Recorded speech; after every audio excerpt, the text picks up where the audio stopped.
Hello, good morning coaches. Today, turo po namin sa inyo how to load gamit ang text messaging. Digital transfer po ito. So, punta lang po kayo sa message. Tapos, punta kayo dun sa gateway. Ito po yung gateway natin. Globe po kasi ako. 871-215-87117. Tapos, ito po yun. I-copy ko lang. Ayan. I-paste natin siya dito. I-type nyo po DW space, yung mobile number ng dealer or retailer / 200 kung ano pong amount na gusto niyo i-load. Click nyo lang po yung kung anong SIM card yung naka-activate. And then, meron po kayong marireceive na message.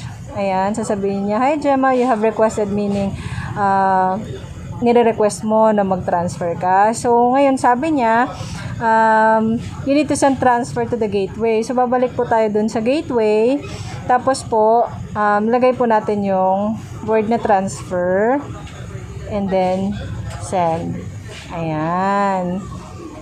Tapos, may ma-receive po ulit kayong confirmation yan.